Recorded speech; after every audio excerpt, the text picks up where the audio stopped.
Hello everyone, this is रोशन भैया। तो इस वीडियो में अभी हम सोशल साइंस का सेट नंबर जो 2 है इसका पूरा आंसर अभी आप लोग को मैं बताने वाला हूँ। अगर इसके सिवा अगर आपके पास कोई दूसरा क्वेश्चन पेपर होगा तो डिस्क्रिप्शन पे मेरा ईमेल आईडी दिया हुआ होगा, मुझे भेज देना, मैं आप लोग को उसका भी आंसर अच्छे से करवा दूंगा। और पेपर कैसा गया कमेंट करके ज़रूर बताना। सेट 1 की वीडियो हमने बना दी है। सेट 1 का अगर वीडियो देखना होगा तो उसका लिंक डिस्क्रिप्शन पे दिया हुआ है, कमेंट बॉक्स में भी पिन कर दिया है, जाके देख लेना। तो सेक्शन ए के मल्टीपल चॉइस क्वेश्चन है, इसको देख लेते हैं।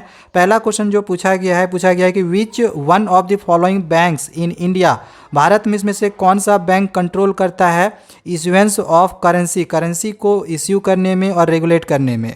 तो इसका जो सही आंसर है वो क्या होगा, रिजर्व बैंक ऑफ इंडिया करती है, ये पता ही होगा आपको। अगला क्वेश्चन है कि प्राइमरी, सेकेंडरी और जो टर्सरी सेक्टर से इसको डिवाइड किया गया है which one of the following basis, किसके बेसिस पे, nature of employment, nature of activities, nature of ownership या नेचर ऑफ इनकम। तो राइट आंसर इसका ऑप्शन बी होगा, नेचर ऑफ एक्टिविटीज़ के बेसिस पे। अब देखो यहाँ पे एक चेक दिखाया गया है और बोला गया है कि आइडेंटिफाई द चेक नंबर। इसका चेक नंबर को आइडेंटिफाई करने के लिए बोला गया है, तो ये होता है चेक नंबर, ठीक है। तो इसका आंसर आपका ये ऑप्शन नंबर ए जो है करेक्ट होगा। अगला जो क्वेश्चन है ये विजुअली इम्पेयर्ड पर्सन के लिए था, आपके लिए नहीं था, लेकिन हालांकि इसका आंसर मैं आपको बता दे रहा हूँ, बैंक होगा। Formal source of loan India का पूछा गया था। अब यहाँ पे आपको एक टेबल दिया गया है और पूछा गया है कि HDI रैंक भारत का इसमें से क्या होगा, इसमें से चारों कंट्री में से कौन सा होगा। HDI रैंक पूछा गया, ठीक है, यानी कि हाई ह्यूमन डेवलपमेंट इंडेक्स के अनुसार। तो यहाँ पे देखो सबसे बड़ा नंबर आपको कौन सा दिखाई दे रहा है, तो ये 154 है। इसके सामने देखो ये कंट्री डी आ रहा है, तो ऑप्शन जो ये सी वाला है कंट्री डी, ये आपका करेक्ट आंसर होगा। नेक्स्ट क्वेश्चन नंबर 5 है, पूछा गया है कि विच one of the following definitions is most suitable for the literacy rate. Literacy के लिए सबसे मोस्ट सुटेबल डेफिनेशन कौन सा है, तो the proportion of literate population in the 7 years and above. Question number 6 है, which one of the following is the significant aspects of globalisation. Globalisation का significant aspect कौन सा है, तो एक्सेस टू न्यू मार्केट। अगला क्वेश्चन नंबर 7 है, which of the following is responsible for resolving disputes between centres and states. तो कौन सा रिस्पॉन्सिबल होता है, supreme court of India. Question number 8 है, अब यहाँ पे आपको पढ़ना है, कुछ स्टेटमेंट दिया गया है, कौन कौन सा डेमोक्रेसी के रिगार्डिंग जो है सही स्टेटमेंट है। तो डेमोक्रेसी प्रमोट करती है इक्वालिटी को सिटीजन्स के बीच में, बिल्कुल सही है। बोला गया है गवर्नमेंट बाय फ्यू इंडिविजुअल्स, कुछ ही इंडिविजुअल्स के द्वारा गवर्नमेंट चुना जाता है, तो ऐसा नहीं है, सारे इंडिविजुअल्स द्वारा चुना जाता है ना, सारे लोगों के द्वारा चुना जाता है, तो ये तो होगा नहीं। प्रोटेक्शन ऑफ ह्यूमन राइट्स, बिल्कुल सही है, ह्यूमन राइट को प्रोटेक्ट करता है और साथ ही वो इंश्योर करता है चेक और बैलेंस सिस्टम को। तो ऑप्शन नंबर जो सी है वो सही होगा। क्वेश्चन नंबर अब आगे 9 दिया गया है कि how do political parties ensure accountability to the public. जो पॉलिटिकल पार्टीज है वो किस प्रकार से पब्लिक को अकाउंटेबिलिटी इंश्योर करती है। जो मोस्ट सुटेबल ऑप्शन है वो कुछ टिप करना है, तो इसका आंसर होगा through elections and voter support के कारण। नेक्स्ट क्वेश्चन नंबर 10 है, which one of the following statements best describes women empowerment. तो वुमेन एम्पावरमेंट को लेके कौन सा सबसे अच्छा डिस्क्राइब किया गया है, तो सबसे अच्छा डिस्क्राइब किया गया है वुमेन एम्पावरमेंट को लेकर कि इंश्योरिंग इक्वल अपॉर्चुनिटीज़, कि वुमेन को इक्वल अपॉर्चुनिटीज़ मिलनी चाहिए और उनको राइट्स मिलनी चाहिए।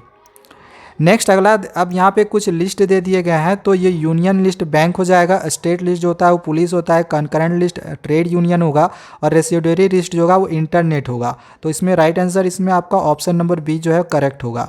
क्वेश्चन नंबर जो 12 है, इसमें आपको कुछ अब स्टेटमेंट दिए गए हैं, अब इनको पढ़ के बताना है किस प्रकार का क्रॉप है, ठीक है। तो इसका जो सही आंसर है राइस होगा। खरीफ क्रॉप देख कर ही हम समझ गए होंगे कि वो राइस होगा।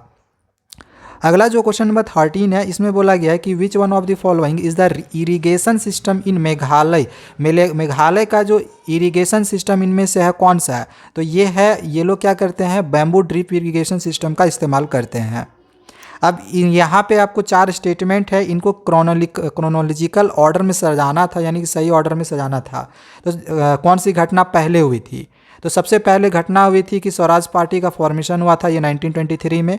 देन इसके बाद Lahore session of Indian Congress हुआ, ये 26 जनवरी 1930 को हुआ।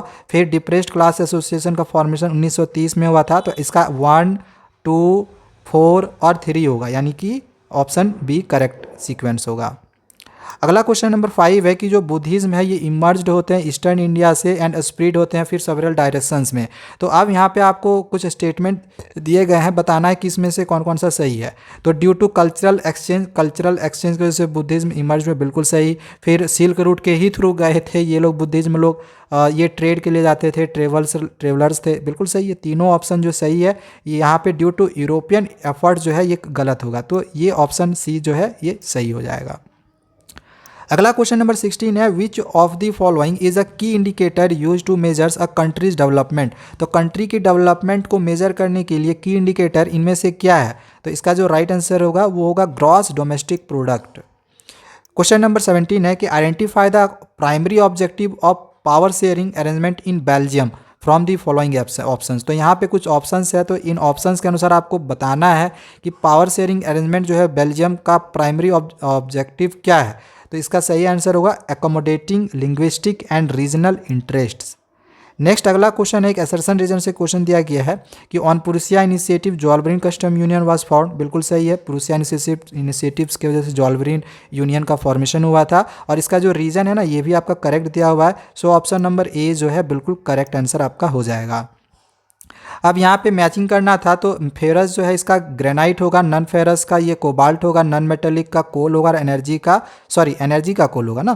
फेरस का ग्रेनाइट, नन फेरस का ये कोबाल्ट, नन मेटेलिक का बॉक्साइट होगा। नन मेटेलिक बॉक्साइट होता है जो कि एल्युमिनियम से बनता है, एंड यहाँ पे आपका फिर एनर्जी का कोल होगा। तो इसका जो सही सीक्वेंस बनेगा वो ऑप्शन ए आपका करेक्ट हो जाएगा। नेक्स्ट अगला क्वेश्चन पूछा गया कि जो संवाद कौमुदी है ये किसके द्वारा पब्लिश किया गया था। तो ये पब्लिश किया गया था राजा राम मोहन राय के द्वारा। तो ये सारे मल्टीपल चॉइस क्वेश्चंस हमने आप लोगों को बता दिया है। बाकी ये सब जो क्वेश्चंस आप देख रहे हो ये क्वेश्चंस जो मैम ने करवाया था ना सेम वही सब क्वेश्चन आया हुआ है, ठीक है। ये सब सारे क्वेश्चंस हमने आप लोग को ऑलरेडी करवाए हुए थे। हमने बार बार आप लोग कहा था कि इटालियन की यूनिफिकेशन जरूर करके जाना, ये आपके परीक्षा में गारंटी आएगा। देखो आया हुआ है, ये सब क्वेश्चंस हमने आप लोगों को करवाया था। जितने क्वेश्चंस मैं आप लोग को यहाँ पे दिखा रहा हूँ ये सारे क्वेश्चंस आज मैंने मॉर्निंग में ही अपलोड किया था, एंड वो सारे क्वेश्चंस आए हुए हैं, जितने भी क्वेश्चंस आज मॉर्निंग मैंने करवाया था, ठीक है। चलो अब मैं आप लोग को यहाँ पे जो मैप वाला क्वेश्चन का आंसर्स है वो बता रहा हूँ। अब जैसे यहाँ पे मैं आपको डायरेक्टली जो है मैप का जो आंसर्स है वो डायरेक्ट दिखा दे रहा हूँ, आप लोग सही से मिला लेना, ठीक है, अपना आंसर्स को मैच कर लेना। हिस्ट्री का यहाँ पे ये 2 आंसर होगा हिस्ट्री वाला जो एच लिखा हुआ है, एंड बाकी आपको यहाँ पे जो ये ग्रीन कलर में दिखाई दे रहा है ना ये सब नंबरिंग देख लो, और आपका जो आंसर होगा वो मैप में बिल्कुल ये करेक्ट है। तो ये आपको हमने सारे क्वेश्चन आंसर्स करवा दिए हैं। चलिए आगे की वीडियोज़ में मैं दूसरे सेट्स का भी करवाऊँगा, तब तक चैनल को सब्सक्राइब करके रखना। Thank you, bye bye.